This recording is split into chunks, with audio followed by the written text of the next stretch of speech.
नाज़रीन, एमक्यूएम का हुकूमत छोड़ने का ऐलान। सॉरी इमरान खान, हमसे गलती हो गई। एमक्यूएम ने लॉन्ग मार्च के डर से हुकूमत छोड़ने का ऐलान कर दिया। हमने शहबाज शरीफ के लिए अपनी सियासत को ख़त्म करवा लिया। एमक्यूएम के रहनुमा फट पड़े। इमरान खान, हमको एक मौका दे दो, हमसे कोताही हुई है। कराची से कप्तान को हम पैगाम पहुँचा दिया गया। कप्तान की पीठ पर खंजर घोंपने वालों के साथ बड़ा हाथ हो गया। इमरान खान को खुडे लाइन लगाने वालों के तमाम मंसूबे नाकाम। इमरान खान को धोखा देने वाले कप्तान को याद करने लगे। कौमी असम्बली में इत्तेहादी हुकूमत आपस में गुत्थम गुत्था। सूरत-ए-हाल दिलचस्प मरहले में दाखिल। शहर इक़्तिदार में बड़ी हलचल मच गई। अहम मुलाकातें होना शुरू। दोस्तों, इमरान खान के लॉन्ग मार्च ने शहबाज हुकूमत की नींदें उड़ा कर रख दी हैं, जिसके बाद से अब एमक्यूएम ने अपनी सियासी मौत देखते हुए बड़ा फैसला कर लिया है। वो हो रहा है जो इमरान खान कहते आ रहे थे कि एमक्यूएम सबसे पहले हुकूमत से अलहदा हो जाएगी, और बिल्कुल वैसे ही हुआ। एमक्यूएम लॉन्ग मार्च के खौफ से ऐसे फैसले कर रही है जिसका कोई सोच भी नहीं सकता था। अब पाकिस्तान की सियासत एक नए दौर में दाखिल हो रही है, और इस दौर का बादशाह इमरान खान बनने जा रहा है। शहबाज शरीफ के लिए हुकूमत करना मुश्किल हुआ पड़ा है, और वो अपनी सियासत को बचाने की पूरी कोशिश कर रहे हैं, जबकि इमरान खान अपना पूरा लश्कर लेकर इस्लामाबाद में एंट्री मार रहे हैं। हमने बहुत पहले ही आपको बता दिया था कि इस चूं चूं के मुरब्बे की हंडिया बीच चौराहे में टूट जाएगी, और ये लोग बहुत जल्द एक दूसरे के गिरेबान को पकड़ रहे होंगे।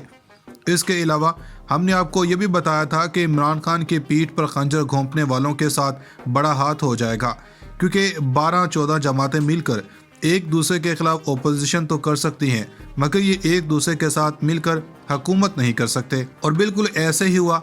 अब आपके जहन में सवाल होगा कि एमक्यूएम कैसे हुकूमत से अलग हो रही है, और इसकी सबसे बड़ी वजह यह है कि कराची और सिंध के शहरी इलाकों की सियासत में एक नया मोड़ है, और अपनी तमाम तरह हकीकतों के साथ उजागर हो रहा है। जिस बुनियाद पर एमक्यूएम ने हैरत अंगेज उरूज का दौर देखा था, वो रोमांस अब टिमटिमाते दिए की तरह बुझने को है। इसका जवाब हासिल करने के लिए किसी बड़ी सूझबूझ की जरूरत नहीं कि ऐसा क्यों हुआ।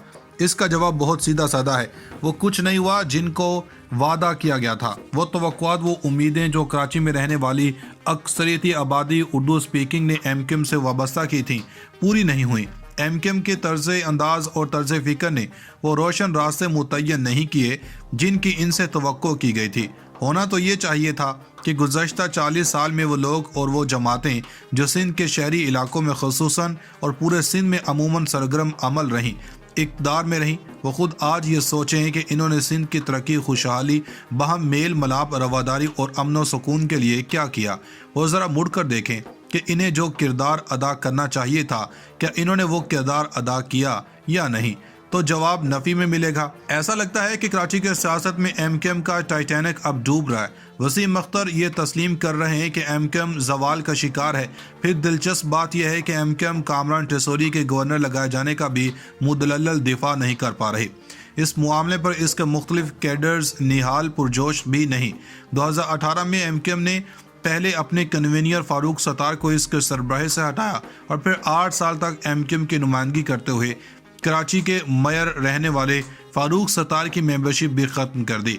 और दिलचस्प बात यह है कि जिस शख्सियत के वजह से फारूक सत्तार जैसे एमक्यूएम के रहनुमा के साथ ये सलूक किया गया, उसी शख्सियत को आज सिंध का गवर्नर बनाया गया।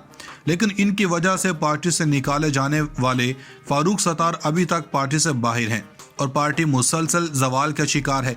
और साथ ही साथ ये मामलात भी सामने आ रहे हैं कि अचानक हुकूमत की जानब से एमक्यूएम के कई मुतालबात को तस्लीम किया जा रहा है, और यह भी कि एमक्यूएम चाहती थी कि कराची में बलदियाती इंतखाबात मुलतवी कर दिए जाएं, जो कर दिए गए हैं। चीफ सेक्रेटरी सिंध ने इलेक्शन कमीशन को खत लिख कर बताया कि सिंध हुकूमत के पास इलेक्शन की सूरत में पोलिंग स्टेशनों पर तैनाती के लिए 16,000 एहलकारों की कमी है। इस कमी को पूरा करने के लिए या तो रेंजर्स और आर्मी के एहलकारों से पूरा किया जाए, या फिर इलेक्शन को 3 माह के लिए मुलतवी कर दिया जाए, जिसके बाद इलेक्शन कमीशन ने बलदियाती इंतखाबात मुलतवी कर दिए। उधर आदत से ज्यादा कराची में गैस प्रेशर कम होने की शिकायत हैं। ऐसे में जाहिर है कराची वालों की बेचैनी और इज़्तिराब एक फितरती अमल है। जहां तक शहर में बसने वाले उर्दू स्पीकिंग लसानी अक्काई का ताल्लुक है, इन्होंने 80 के दहाई के वक्त से एमक्यूएम का साथ दिया। ये कमोबेश 4 दहाइयों का सफ़र है। 70 की दहाई में सिंध में रहने वाले उर्दू स्पीकिंग, जिनको हरफ आम में मुहाजिर कहा जाता है, प्रोफेशनल कॉलेजेस में दाखिलों और मुलाजमतों में कोटा सिस्टम के तहत होने वाली नाइंसाफ़ी का शिकार थे। در حقیقت اسی فرسٹریشن اور عدم تحفظ نے ایم کیو ایم کو پروان چڑھنے اور مقبولیت کی سیڑھیاں پھلانگنے کا موقع دیا۔ 72 میں جب سندھ اسمبلی میں لینگویج بل پاس ہوا اور اردو بولنے والے طبقے نے شدید احتجاج کر کے پیپلز پارٹی کی اس وقت کی حکومت کو اس بات پر مجبور کیا کہ وہ ان پہلوؤں پر ہونے والی ناانصافی کو ختم کرنے کے لیے کوئی ایسا منصفانہ اور قابل عمل فارمولہ بنائے۔ بھٹو صاحب کو اندازہ تھا کہ پاکستان کے پورے ڈھانچے میں سیاسی اور معاشی طور پر کراچی کی کیا اہمیت ہے، اور اگر کراچی عدم استحکام کا شکار ہوا تو اس کے کیا نتائج ہوں گے۔ ایک زیرک سیاستدان کے طور پر انہوں نے سندھ میں رہنے والی دونوں بڑی اکائیوں، پرانے سندھی اور وہ لوگ جو اردو بولتے تھے اور آزادی کے وقت ہجرت کر کے پاکستان میں آ بسے تھے، ان دونوں لسائی اکائیوں کے مابین افہام و تفہیم کے ماحول کو قائم رکھنے کے لیے دونوں کے نمائندہ گروپوں نے اس بات پر اتفاق کیا کہ سرکاری ملازمتوں اور اعلیٰ تعلیمی اداروں میں، خصوصاً پروفیشنل اداروں میں، شہری 40% اور دیہی آبادی 60% کے حساب سے اپنا حصہ لینے کی حقدار ہوگی۔ لیکن اردو اسپیکنگ کو اس لیے ہمیشہ شکایت رہی کہ اس فارمولے کے تحت انہیں کبھی بھی ان کا حق نہیں دیا گیا۔ یہ فرسٹریشن بڑی تو ایم کیو ایم سامنے آئی اور اس نے مہاجروں کے حقوق کے لیے جدوجہد کے عزم کا اعادہ کیا۔ دلچسپ بات یہ تھی کہ ایم کیو ایم ان کی توقعات سے بڑھ کر پذیرائی ملی، اور 1988 میں جب پہلی بار انتخابی مارکہ آرائی کا میدان سجا اور سندھ کے شہری علاقوں میں ایم کیو ایم بلا غیر شرکت سندھ کی سیاست میں ایک فیصلہ کن کھلاڑی کے طور پر سامنے آئی۔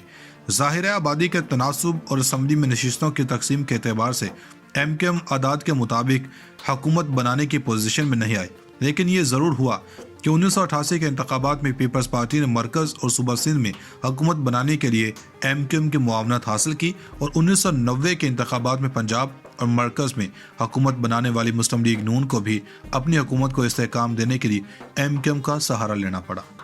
اور 1988 میں جب پہلی بار انتخابی مارکہ آرائی کا میدان سجا اور سندھ کے شہری علاقوں میں ایم کیو ایم بلا غیر شرکت سندھ کی سیاست میں ایک فیصلہ کن کھلاڑی کے طور پر سامنے آئی۔